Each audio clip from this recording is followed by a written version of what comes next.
Hello everyone, my name is Adrienne LeVay and welcome to the first episode of Demystifying Absinthe, where we dig deep to uncover the truth about absinthe. I am a goth YouTuber, I'm an opera singer, and I'm also an absinthe lover. I have been drinking and reviewing absinthe here on YouTube for almost a decade, and I have also been educating people about it. This series is in collaboration with my friend Ted Breaux. Ted Breaux is a research scientist turned master distiller, creator of the absinthe brands Lucid Absinthe and Jade Liqueurs. He also spearheaded the effort to get the absinthe ban lifted in the United States in 2007, and I have the immense privilege of calling him a dear friend. Our goal with this series is to be a very reliable and trusted source for people to learn all about the real history of absinthe, not just the myths and legends repeated and spread by disreputable absinthe brands and by people who don't know any better, but we're also here to have fun along the way. We will also answer your burning questions about absinthe, but hopefully there won't be any questions about burning absinthe. Whether you're new to absinthe or you've been drinking absinthe for a while, I think you'll find this series fun and informative. And if you have questions, feel free to leave them in the comments section below so that myself or my friend Ted Breaux can answer those questions in a future episode. Today's episode is about the real origins of absinthe. Spoiler alert, it's not what you think it is. So the most important point that I would really like to push with this video in particular, since we are talking about the origins of absinthe, is that absinthe was not developed with the intention of being hallucinogenic. It started out actually as an ancient medicine. So let's get one thing out of the way so that we can have a clear discussion about absinthe's origins. A lot of people are under the impression that absinthe was invented for the purpose of being hallucinogenic. Let me make this super clear. Artemisia absinthium, or grand wormwood, is not a hallucinogen or a psychedelic, never has been, never will be. Anyone who tries to tell you otherwise doesn't know what they're talking about, or they're lying to you to turn a profit. And if people do try to come at you saying that absinthe was banned because wormwood is hallucinogenic, just ask them why vermouth wasn't banned for 95 years. Vermouth gets its name from the German word for wormwood because it's literally, you guessed it, made from wormwood. So you can ask people why they've never heard of anyone tripping balls from their gin martinis. I bet they probably won't have an answer for you. I'll be diving more into this misconception in a further episode when I discuss the l'interdiction, which is the era in which absinthe was banned. Lovely, now let's get into it. So let's talk a little bit about grand wormwood and its history because it's very important in discussions about absinthe. Not only to debunk the idea that it's a hallucinogen or a psychedelic, but also because if your absinthe does not contain this herb, Artemisia absinthium, it unfortunately is not real absinthe because that's actually where absinthe gets its name. The earliest uses of grand wormwood have been documented as far back as ancient Egypt, where a plant known as absinthium, which is what we now recognize as grand wormwood, which is a third of what qualifies a genuine absinthe, was combined with other herbs, including fennel, which is also in absinthe, berries, wine or beer, and honey, and was used for digestive issues, menstrual symptoms, and other illnesses. Grand wormwood was also used in ancient Greece and Rome as a digestive aid, antiparasitic agent, abortifacient, and a treatment for jaundice, as well as freshening bad breath. In the Renaissance era, Nicholas Culpeper mentions in his 1653 book, The Complete Herbal, distilling Artemisia absinthium with anise seeds counteracts the intense bitterness of wormwood, this concoction being helpful in treating the health issues that we mentioned previously. Notice how not once in listing these uses for grand wormwood from the ancient world all the way through to the Renaissance have I mentioned tripping balls or getting high. Cool, let's move on. Tell us more about the ancient uses for wormwood or Artemisia absinthium. Well, one of the things we should do is understand that the term wormwood is very messy. It can be applied to any of several hundred different plants in the Artemisia genus. And those plants in Artemisia genus grow around the world. So when we say wormwood, it's like saying grape. You know, where a grape can be Riesling or Pinot Noir or Cabernet Sauvignon. I mean, wormwood is a very vague term. There are many types of wormwood. For example, the common spice tarragon, is a wormwood. So that's a confusing term. Artemisia absinthium is one very specific type of wormwood. And when we talk about wormwood being used in the ancient world, one of the problems the ancient world had was they didn't have any proper naming system to identify plants. When you look at medieval books that talk about botanical medicine, they draw sketches of plants. And so you can try to identify a plant from a sketch.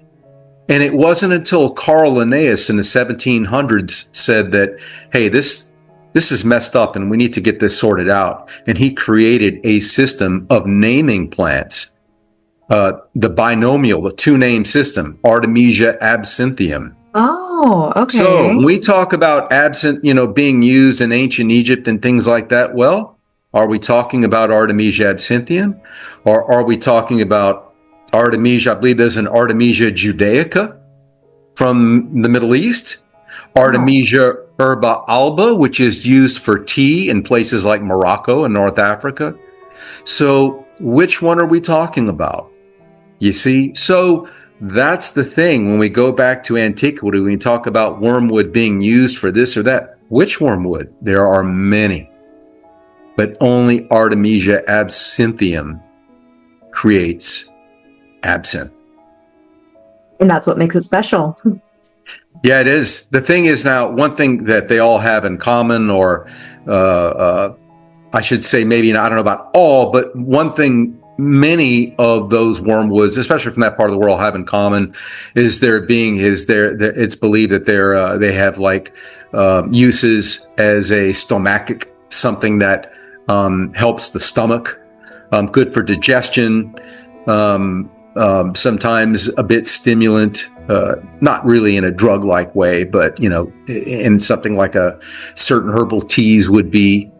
So their medicinal uses go back a long, long way in that regard. It's just that Artemisia absinthium is different because it is compared to most, or just about every Artemisia that I can think of. It is so bloody bitter.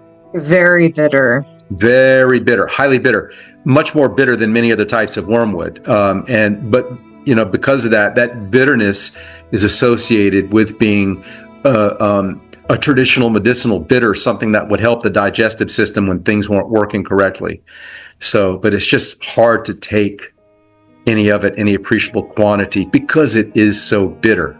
Incredibly bitter. I mean, the German word for wormwood, as we know, is Wermut, and that literally can translate, depending on the context, it can literally just mean bitter. Well, and that's just it. And people want to associate, and the people associate, vermouth and saying, oh, wormwood, and somehow it's associated with worms. And, that's, there's a lot of fudgery in here, and there's some folklore in here. And we like to believe things that sound cool to us, even though that they may not actually be truthful and accurate. So there's always that. I think one time in the comment section of one of my videos, someone said, oh, it's nothing if it doesn't have dogwood in it. I'm just like, what the fuck is dogwood? That would be the genus formerly known as Cornus dogwoods, but not to be confused with wormwoods. Definitely not to be confused with wormwood. Absolutely not. Yeah, and I should note that certain Artemisias like Artemisia herba alba from North Africa, anywhere you go in North Africa, tea is... herbal tea is a thing, and that one has quite a nice, unique flavor, and some of them really do. Just Artemisia absinthium, no. Yeah, and of course, Artemisia pontica we use as a coloring agent in absinthe, and it's a lot less bitter. Yeah, and it's traditionally used. It has kind of an interesting savory note to it, and it's something that is traditionally used in like vermouth. Oh, interesting. Yeah, oh, absolutely. Artemisia pontica is something that is used in vermouth. There are fields of it in the Italian and Swiss Alps where, it's cultivated. And a lot of it, of course, in the Italian Alps is cultivated for that purpose. So, love it. And once again, yeah, it's a very, very agreeable, interesting, and somewhat particular flavor, and not at all like Artemisia absinthium. So, in regard to the ancient uses for all varieties of wormwood, obviously people weren't taking this to trip balls. No, none of these Artemisia species, none that I know of, have any sort of alkaloid in it that would have what we would consider to be some sort of distinct psychoactive property. No. I mean, anything that's poisonous in the throes of a near-death experience from, in consuming something toxic, there may be some incidental hallucinations, but nothing that anyone would find enjoyable or an experience worthy of repeating if they lived through it. Most certainly not recreational. No, not at all. Yeah, that's what I thought. I just wanted to get that out there just so people can really understand that that is not what wormwood was used for before absinthe came into the picture. No, it is not a recreational drug. No. Thank you so much. Dr. Pierre Ordinaire is credited to have created modern absinthe as we know it in 1792, but this has since been debunked. The myth is that a French doctor by the name of Pierre Ordinaire settled in Cuvée, Switzerland, which I have actually been to within the last year. That was a lot of fun. To escape the revolution in France. Allegedly, he discovered wormwood plants in the Val de Travers and started preparing his own remedies from it based on concoctions from ancient times and centuries before. He combined ground wormwood, green anise, and sweet fennel along with other herbs in a still, and what came out of it was a cure-all tonic. Legend has it that he passed this recipe on to two Swiss peasant women, the Andréol sisters, who later sold their recipe to Major Dubide. And later on, he would commercialize and then mass produce absinthe from that point on. But here's the catch. What seems to be the truth is that the Andréol sisters were making absinthe as we know it as early as the late 1760s, which is a good 20 years before Dr. Ordinaire showed up in Switzerland. Since this was a cure-all tonic, it makes sense that Dr. Ordinaire would prescribe it to his patients when they presented with certain ailments, and perhaps slapping a doctor's name on a product would give it just a little bit more legitimacy to most people. Major Dubide bought a bottle of it from the Andréol sisters to treat his indigestion and found that it helped with treating chills, other digestive issues, and inflammation. By 1797, Dubide bought the recipe from the Andréol sisters and began mass producing it with his son-in-law Henri-Louis Perrenot, who was a distiller. In 1805, there was high demand from the French side of the border, and there was a very high tax associated with exporting the spirit from Switzerland to other countries. So they rebranded Henri-Louis Perrenot and moved production over to Pontalet in France. You know, people credit Pierre Ordinaire with creating and helping to mass produce absinthe as we know it. What can you tell us about that? You know, there's a lot of folklore here. And I don't know that any of this can be definitively resolved. I just don't think the records are good enough. I mean, basically, the most credible sources that we have are old tales, old folklore, stories, storytelling. And as you know, you can put a dozen people in a circle, and one tells the next one a story, and that person repeats the story. You go around a circle, and by the time you get to the end, it's completely different. So that's always a reality of folklore. And we don't really know. We can only presume that, yes, he was a French doctor living in Switzerland and he first commercialized this, but that doesn't mean he necessarily created it. Right. We've talked about, we mentioned that this distilling absinthe with anise, goes back at least as Culpeper notes it in 1653 in his book, The Complete Herbal, which was published in England. And so we know this was something that was not new. It probably goes back much, much further. It's something that was not restricted. It wasn't something that mysteriously appeared in this one sleepy region of, along the Franco-Swiss border. But we know that, it's like in the same way that Antonio Carpano first commercialized vermouth in 1796, right around that same time. He didn't create vermouth, he first commercialized it. And so in a way, we have to give Ordinaire credit for taking something and making it something that was practical to produce commercially. We can say that maybe he sort of perfected it, or his version of it was something that enough people found agreeable that it was, an entrepreneur would say, hey, I've got an idea and we can make this into a commercial product, which at that point in time it's not like there were various brands of things that you could go out, and buy. I mean, everything, so many things were locally or regionally produced, and the concept of brand and commercialization was something that was still relatively new.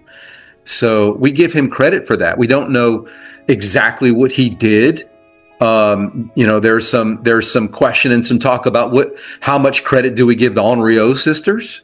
And it's been mentioned that, women at the time, when it came to things like brewing beer, which was seen as like a household chore, and that was something that, women were obviously very experienced with and good at, how much credit do they deserve for the, development of a distilled absinthe? Well, we don't know. We can only speculate about these things, and it's fun to speculate. But as far as what's the absolute truth, no one knows. Kind of difficult to know, and maybe no one will ever know. And we just have to be okay with that. It is what it is.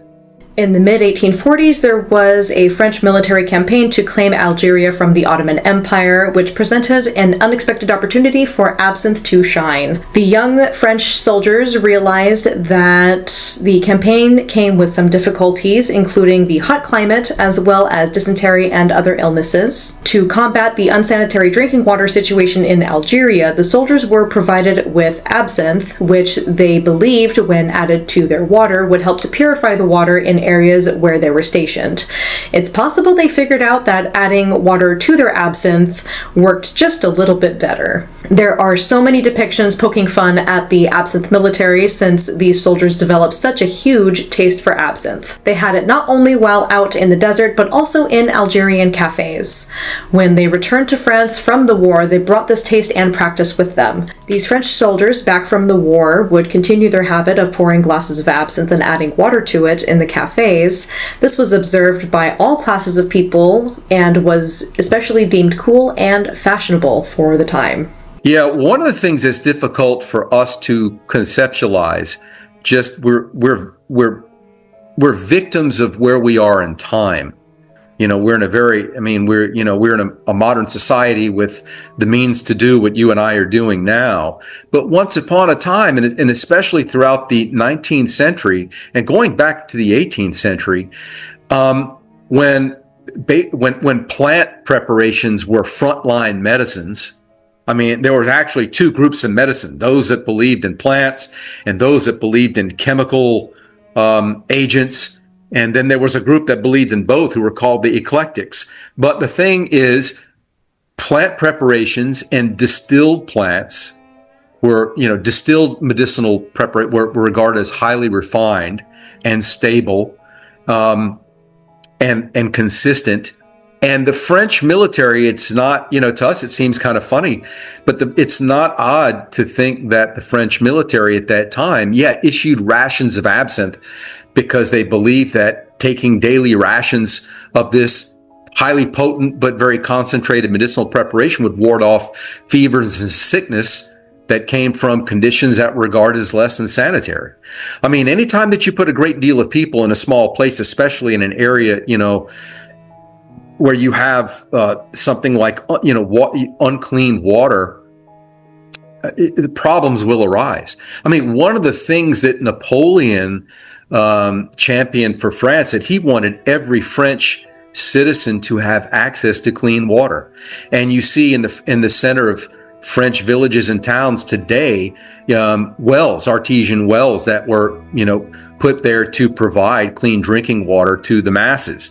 And it was widely believed, with a lot of merit, that clean water was, access to clean water was paramount to good health, good community health.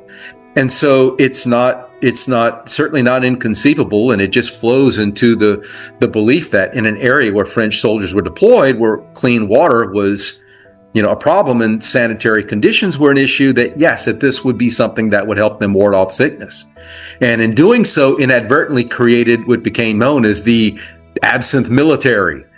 And of course, what an easy way to get everyone psychologically habituated to a daily tipple, in the same way that British sailors, demanded their daily ration of rum. And so the French did in North Africa with that ration of absinthe that, of course, they had to take for medicinal purposes. What a great excuse. Yeah, great excuse. Yeah. It helps that it's delicious. Yeah. And we can credit that with, taking a product that was uniquely associated with this very rural, very sleepy, conservative Franco-Swiss region of the country and just making it popular nationwide. Wow, that's amazing. Just like, oh, hey, the military's doing it. Let's do it. Yeah, well, at the time, when you go back and look, and I find myself saying this often, when you go back and look at ads for, certain products that have persisted till the present day, Fernet Branca, Angostura bitters, you go back and look at adverts for these, and in the 19th century, they were all regarded as having medicinal properties. Even for something as simple as dyspepsia, stomach ache. Take a spoonful 3 times a day and it helps ward off, sickness of maladies that we've never even really heard of because they've been effectively eradicated for so long just because of basic hygiene.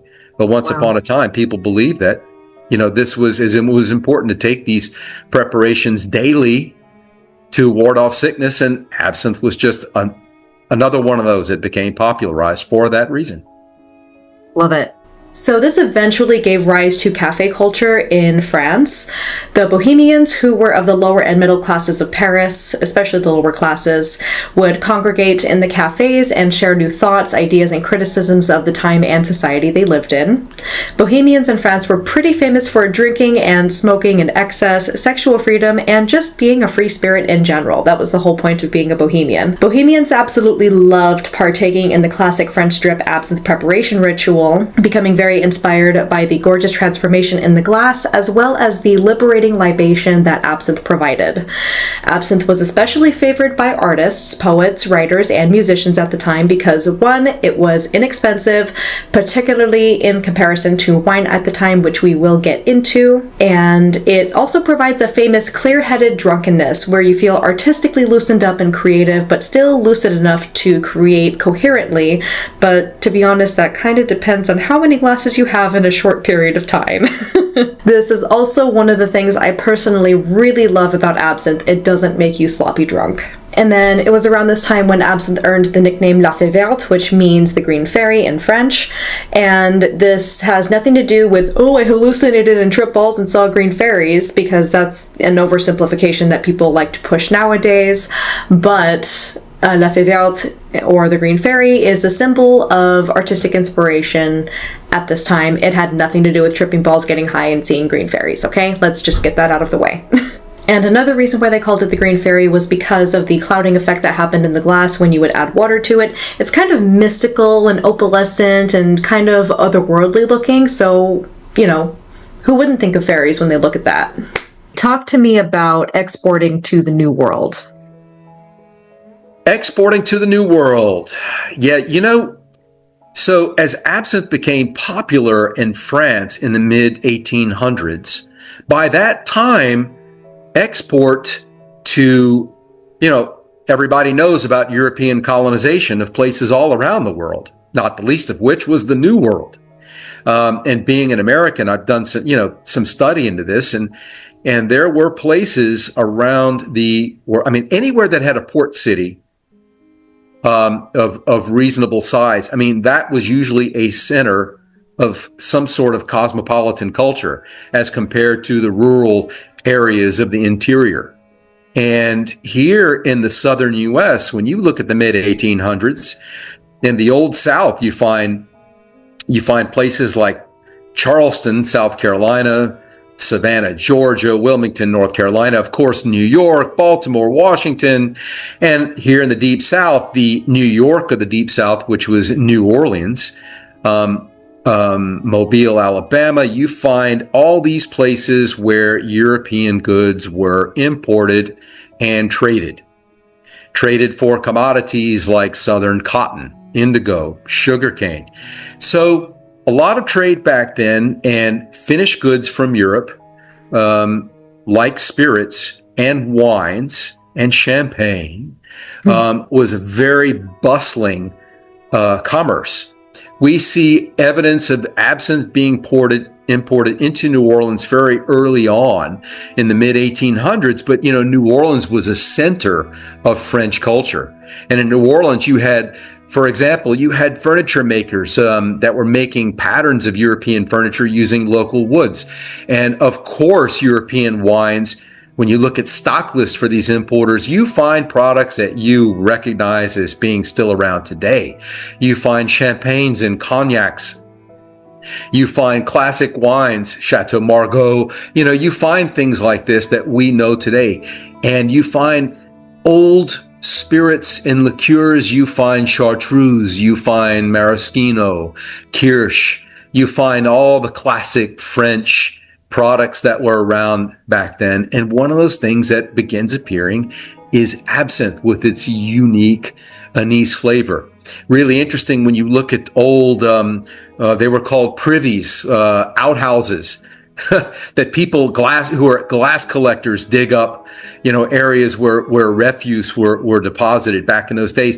And every now and then you see absinthe bottles, and you know them because the glass seals of Pernod Fils, Edouard Pernod, are still present. That positively identifies those bottles. Yeah, so yeah, that's it. These products were exported and came into these ports.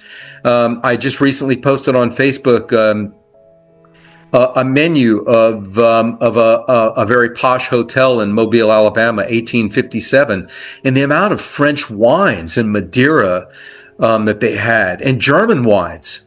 And brands that you still know today. Fantastic. So that's how absinthe became popularized in places like the New World and in the Old World, in colonial areas, anywhere where European goods were imported, it became popularized. And that's why you see it brought into faraway places like the East Indies, all the way around the Pacific.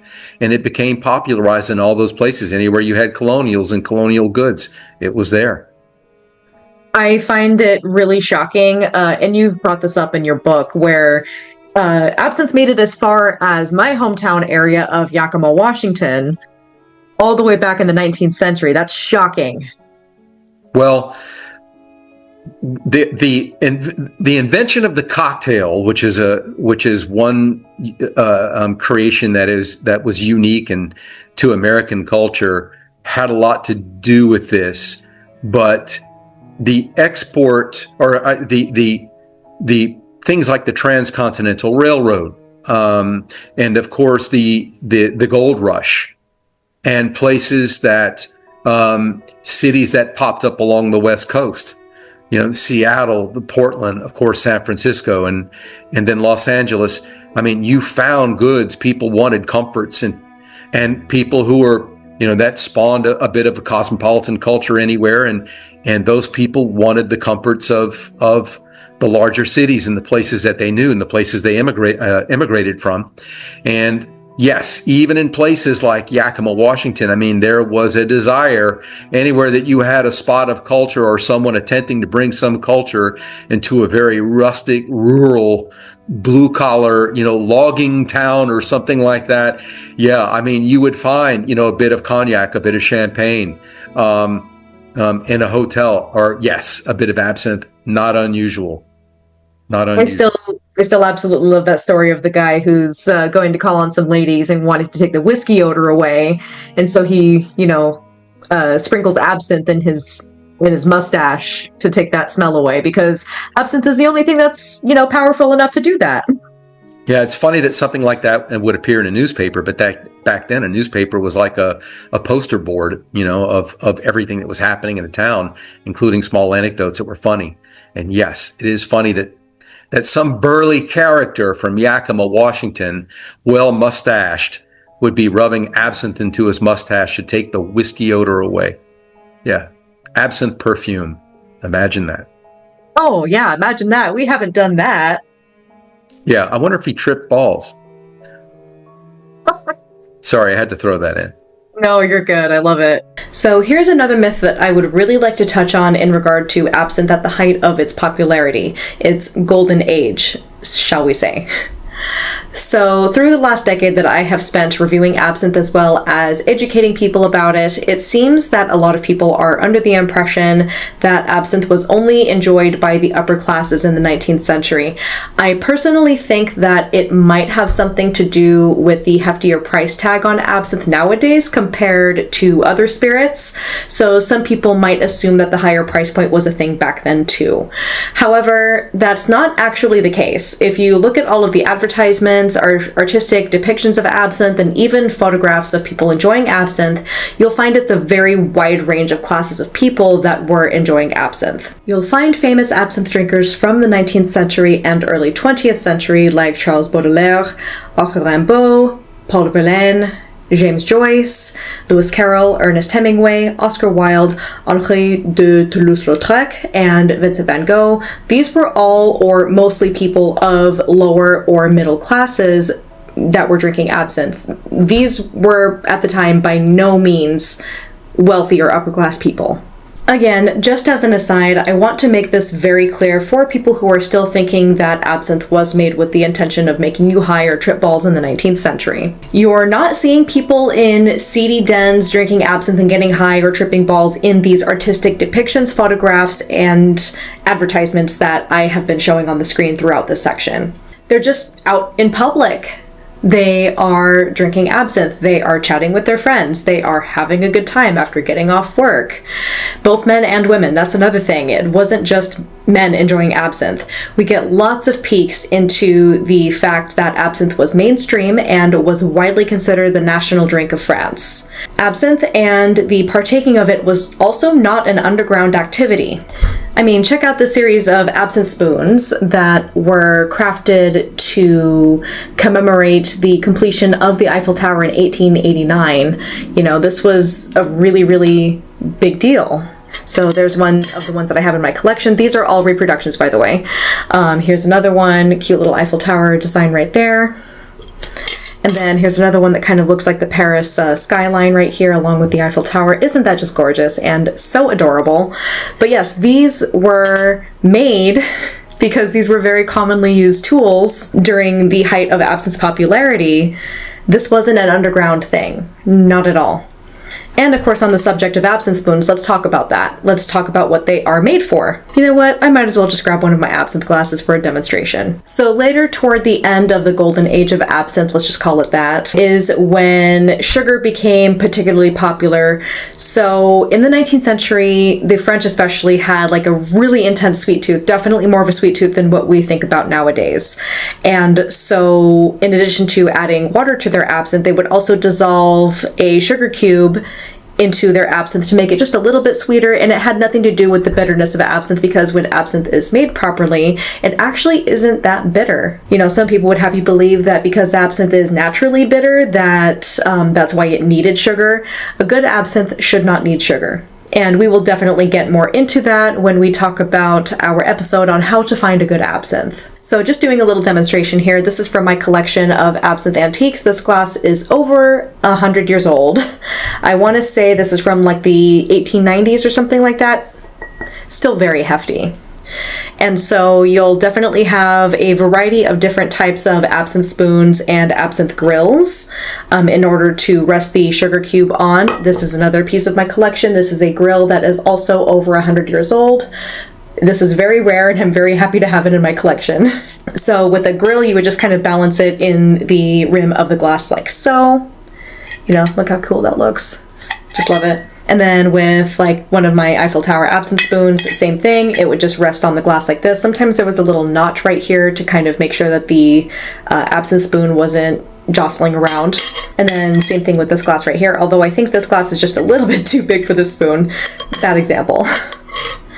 And then the other design of absinthe spoons that we had were literally just like a spoon, and then it had the slotted part right here in the middle. So with this one, you would actually put the spoon side like upside down like this, and then you would balance the sugar here and then dissolve it into your absinthe. And once again, the fire ritual was not a thing in the 19th century. There is no photographic or artistic evidence of this taking place. So yes, with the rise of sugar came it being used to enhance your absinthe experience. But again, it had nothing to do with absinthe being bitter. It had more to do with cutting the bite of the high alcohol content of absinthe. This widespread enjoyment of absinthe actually provides us with the origins of happy hour. You know what they say, it's 5 o'clock somewhere.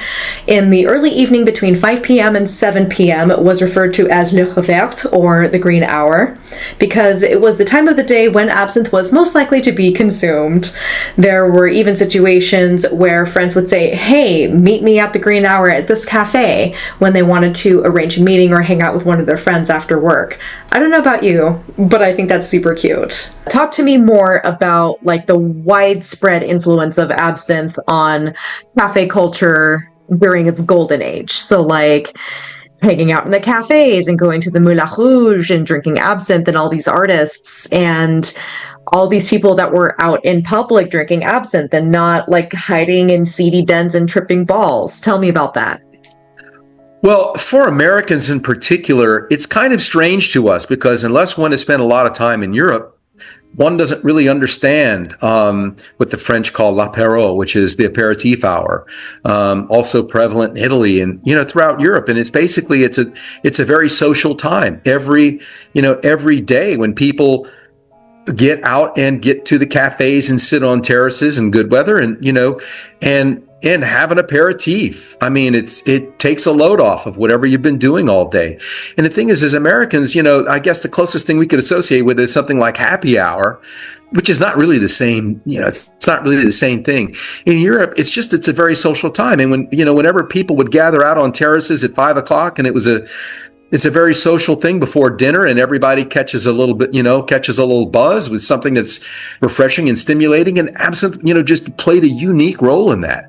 It was a way to wash away the pipe smoke and the coffee and, everything else that had been happening during the day, and just, cleanse the palate, cleanse the mind, cleanse the sensations of the body, and just sit back and be social, over a intoxicating drink. And it's something that everyone embraced.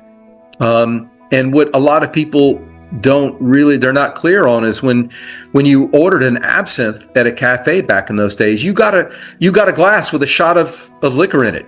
That was it. Bartender's job was done. You got this, and it was a bit like, it's almost a bit like, it's almost a bit like being served a coffee and you have the option of sugar and, cream or whatever. But the thing is, with absinthe, you got a glass, shot of liquor in it, and it was always up to the patron to finish it the way they wanted it. And you had a saucer with sugar cubes in it. You had a little vase with absinthe spoons in it, and a carafe of ice water, or maybe a fountain in a fancy place. And it was always about doing it, finishing it yourself. And people always appreciate a hands-on experience in a social situation. And it's just one of the things that went into it becoming so popular. People like the aroma of it. Writers would talk about the aroma of absinthe, in the cafe. And it's just part of a cafe culture. It's a beautiful thing. And it's something that when Americans experience in Europe, it's something that we almost view as uniquely European because of the way that, and it still goes down. Spend some time in Europe, and it's one of those things, and it's habit forming. It becomes a habit. It's something you look forward to at the end of the day. And people definitely did, and they still do. Yeah. When Kenny and I went to France last year, oh my God. First of all, I can't wait to go back to France. I really, really, really want to go back. But that's one thing I really enjoyed in France that is very uniquely European that I still have not really experienced here in the US is sitting out on the terraces and the cafes. I tried pastis for the very first time while we were in France. That was really amazing. Having pastis outside the Musée d'Orsay before our time slot or maybe it was after our visit there. But anyway, we were right outside a cafe outside the Musée d'Orsay when I had my first taste of pastis, and I'm just like, wow, this is amazing. Like, I can get used to this. And then people would actually come up and talk to us. Oh no, Europeans are talking to Americans. But they would actually start conversations with us, and it was amazing. And I can imagine that this is what life was like 100 years ago when it came to enjoying absinthe. This is so amazing. It's the social context. There was no internet. There were no phones. It was nothing like that. It was all organic interaction, something that we seem to be rapidly losing.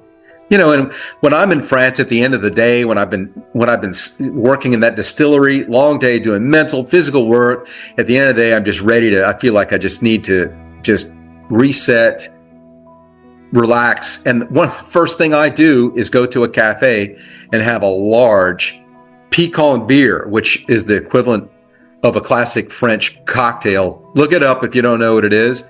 And it's one of the things I look forward to. It becomes a habit every day. And love it.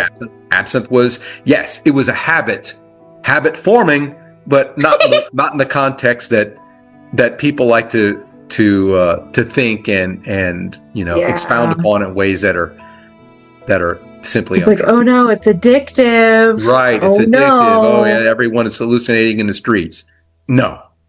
That's not what's happening. We have so much like artistic and like photographic evidence that that's not what was happening. No. Back then. And so I don't understand why it's so hard for people to look at actual evidence from the time of the absinthe golden age that's not what was actually happening, but they're still just like, oh yeah, no, that it was hallucinogenic. They were tripping balls. And I'm just like, okay, dude, whatever. It's always dudes. Yeah. Well, it's fun to believe that, so therefore it must be true. And if it's been repeated often, so therefore it has to be true. So people are under the impression that those in the upper classes were the only ones that were drinking absinthe in the 19th century. The only thing that I will say in regard to that that's kind of true is that those who could afford to be brand conscious were purchasing high-end absinthe brands, and this will definitely come into play when we discuss the absinthe ban in part 2. Another thing that I would really like to touch on, and you can provide some more perspective on this because, you're you, is that it wasn't just like the upper classes that were enjoying absinthe. As you mentioned, like people of the working class would go to the cafes after work and, unload after the day that they've had. So can you talk a little bit more about the fact that absinthe was enjoyed by people of all classes? Tell us about that. Yeah, I mean, absinthe was something that originally it was, when it became popularized, it was viewed as something that was cool and trendy, or back in the context of the time, something that was fashionable. In those days, Paris in particular was regarded as the cultural and fashion capital of the world. So Parisian culture was admired for that. So the thing is, when absinthe became something that was fashionable, well, naturally, anything that's fashionable, it catches on and other people want to participate in it. And at the time, absinthe was something that was not cheap to make. Something was not cheap to make it properly. And I know I say this a lot, but when something becomes fashionable, there's always a drive to make it cheaper when it becomes immensely popular. Cheaper versions of it. It doesn't matter whether it's a fake Louis Vuitton purse or if it's something, it's a very nice absinthe. So, that's why there are appellations of control for products like champagne, cognac, and it was to protect the integrity at a time when there were no regulations. Mm-hmm. So naturally, when there's a drive to make something cheaper, when it comes to certain things, that can invite unscrupulous, unethical players into the mix, profiteers. Human nature, I always say that, when it comes to history, the times change and the places change, but the one constant throughout human history is human nature. It never changes. And it's because of that the French And it's very clear that the French were brand conscious when it came to buying absinthe. And yes, absinthe was enjoyed by the masses, just as wine is enjoyed by the masses. But not everybody is, drinking Chateau Latour when it comes to wine.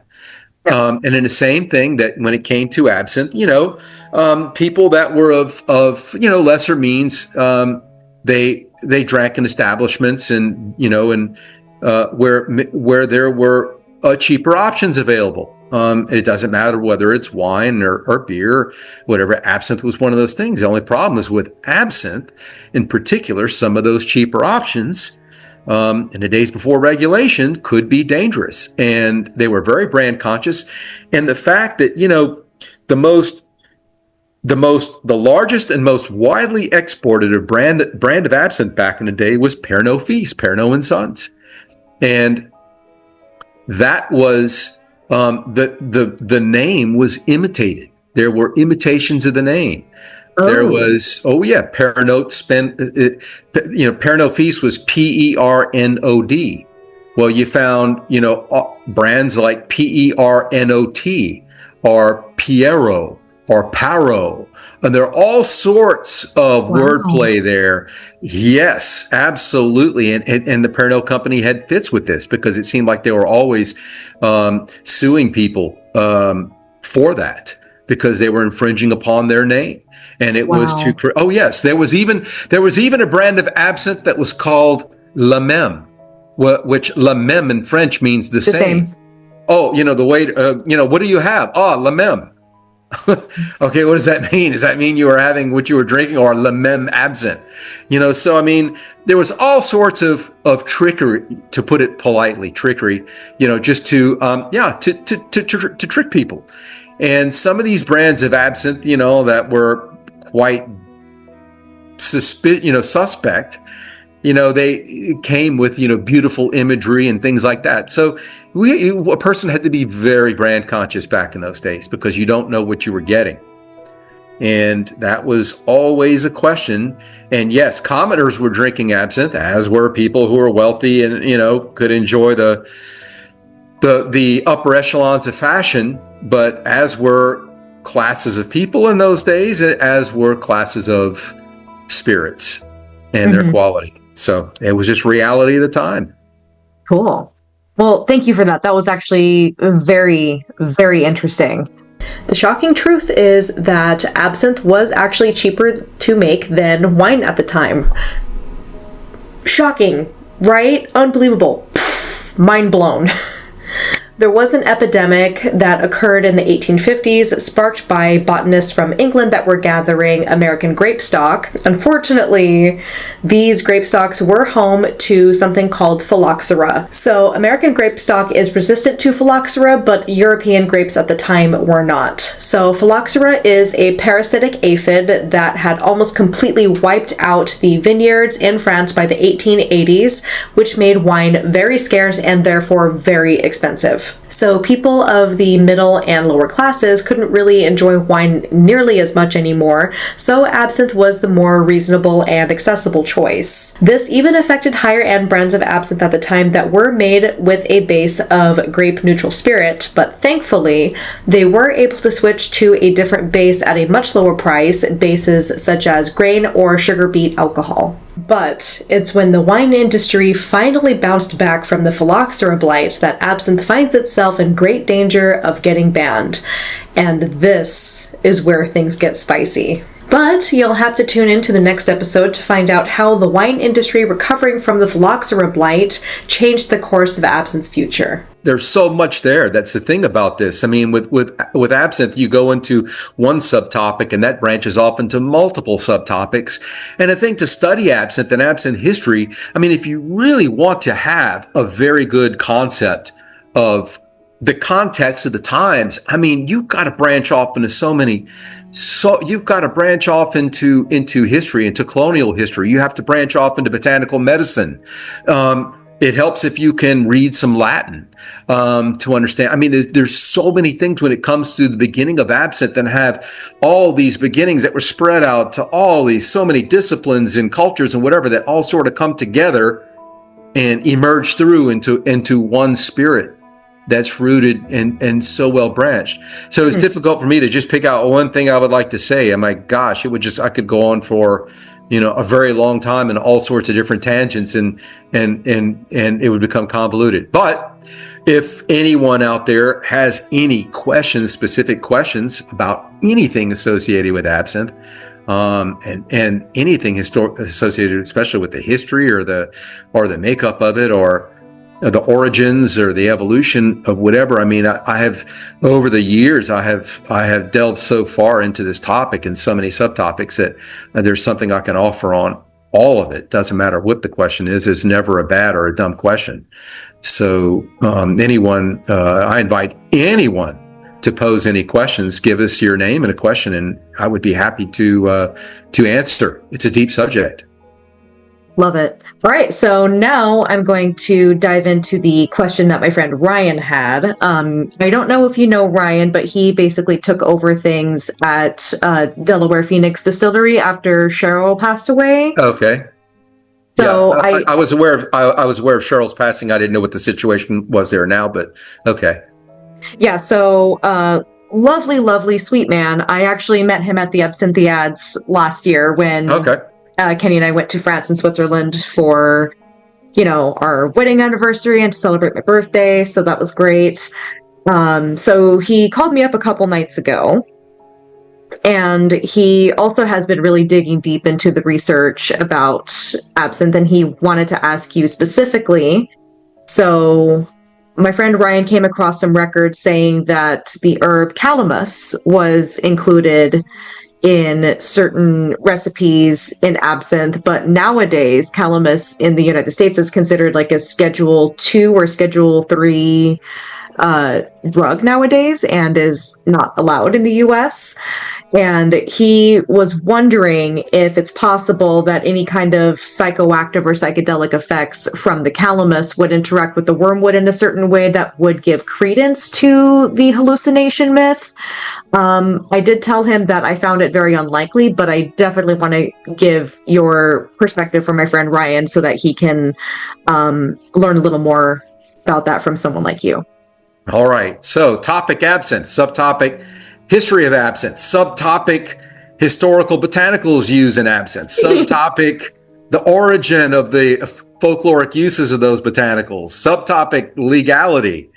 So there's a lot to unpack there. So Yes. The botanical we're talking about is one called Acorus calamus. And it's a plant that looks like a bit like a reed, and it grows in wet areas and has a wide distribution. Grows in many places around the world. It's actually found in North America as well. And the thing about Acorus calamus, it's been used by a lot of different cultures for a wide variety. It's basically it's a botanical that we can describe as a panacea, which means it was something that had all sorts of crazy uses. If you go back into, for example, the Native American record, calamus it was used for all sorts of things, from upset stomach to a breath freshener, chewing the root, the rhizome, the root, to warding off, protecting children from evil spirits at night. There's all sorts of craziness. It was used for all sorts of things. Now, one of the things about calamus is that when we look in the historical record for absinthe, especially going way back, I'm talking to the earliest commercial beginnings of absinthe, calamus pops up. I think I recall calamus as being one of the botanicals. In fact, I'm certain of it. And one of the earliest recorded absinthe recipes, right? Okay. So calamus appears in there. Now, why would calamus be there? Calamus was first of all, calamus root is what we're talking about. It has a very particular flavor. Calamus roots taste like calamus, and it tastes like really nothing else. And it's something that I don't know, being a particular flavor, some people will find it agreeable, others won't, right? And when distilled into absinthe, there are certain elements of that flavor profile that carry over. One of the things that makes absinthe, as opposed to other preparations going back to antiquity is it was distilled. If it's not distilled, it's not absinthe. And when we distill calamus, there are certain aspects of that flavor that come over, and very particular.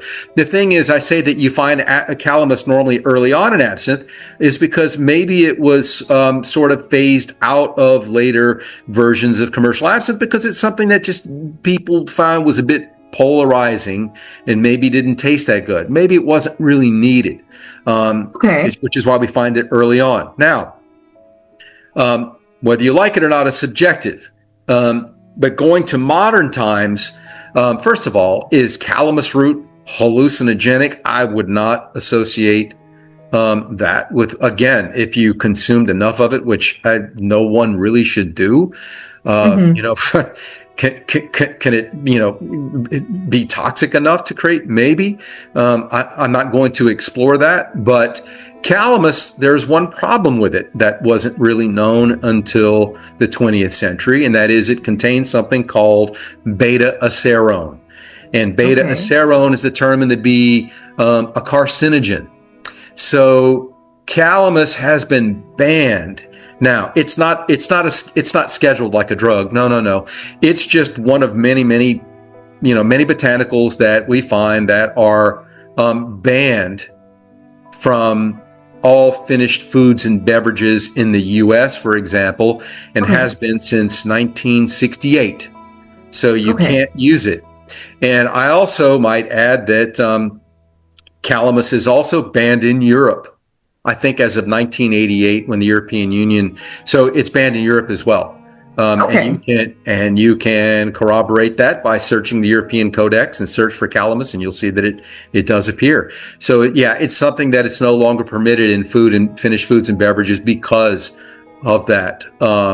Now, couple of side notes here. One, I might say, is one very, very popular, long-standing brand of bitters originally contained calamus. And its present-day formulation is not the original, and that I know. Oh, yeah. Another thing we can mention at some point. And I can also say that there is a plant called Acorus americanus, which, as the name mentions, is from the New World. And it is almost indistinguishable from Acorus calamus. You have to have a very good botanical eye to tell the difference between the two. And the flavor is virtually identical. And allegedly, it does not contain beta-acerone. I have not verified it, but I've seen it. I've seen that posted, stated resolutely in more than one place. So maybe there's some truth to that, and maybe that could be used in lieu of Acorus calamus. But who knows? That would be a deep dive in itself. So once again, branches off into many directions. But calamus is an age-old botanical and does have some presence in the earliest version, or maybe some earliest versions of absinthe that it occasionally made an appearance.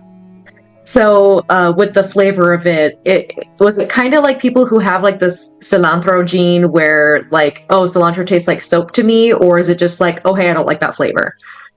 Yeah, it's kind of a bitter flavor. I find it a bit strange. I mean, I'm not really, I don't hate it.